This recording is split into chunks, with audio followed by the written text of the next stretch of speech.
I find it interesting how hated this stock market is.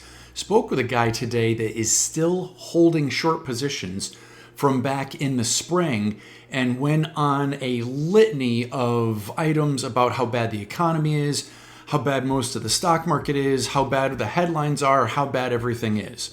And I eventually had to stop him and pretty much say, I don't disagree with much of what you're saying, but here is what trumps, no pun intended, all of that.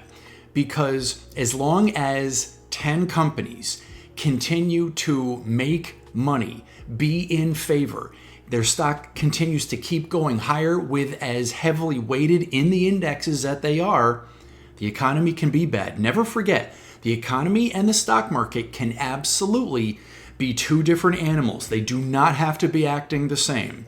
The two are different.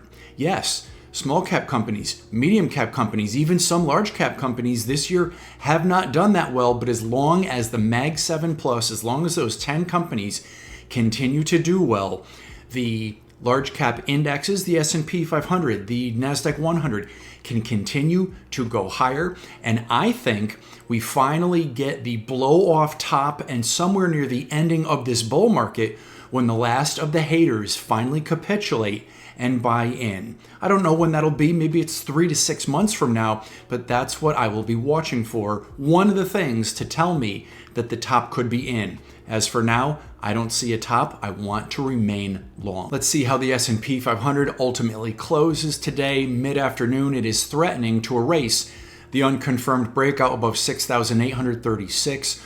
Ultimately, I think it is bullish. If we can confirm that breakout, then I think we can absolutely hit much more brand new all-time highs. If we come back down again, sure, I think kind of at most, market comes down to 6,696. I don't think we get that low.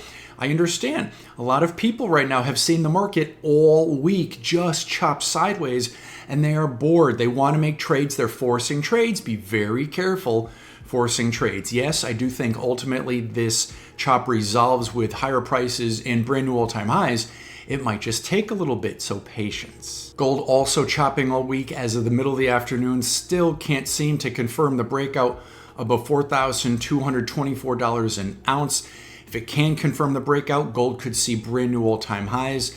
If it erases the unconfirmed breakout and comes back down, yeah, technically gold could come down to about $4,066 an ounce. I really kind of don't think it gets that low, but we shall see. So more patience here. Do you see the theme happening in the stock market right now? It's patience. I know you don't want to hear it, but it's what you need to hear. Crude oil has largely chopped sideways for at least 2 weeks now. I get it. It's been really, really boring, but in my opinion, it is not high enough for me to short and it is not low enough for me to buy. Patience. Natural gas, after being down nicely this morning, reversed that negativity, came up again, is now nicely positive as of the middle of the afternoon.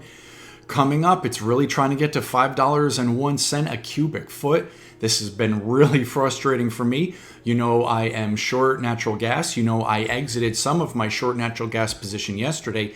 And yep, because it looks like it's going to finish higher again today, I unwound some more of my short natural gas position, yes, at a loss. We don't always control what happens to us, but we do control our emotions and how we react, so be careful of the words you choose and make today, no matter what, your best day ever. This is not investment advice, and if you don't know me, I'm John Crocker, professional investor, proud American, cigar lover, and owner of Crocker Capital, LLC.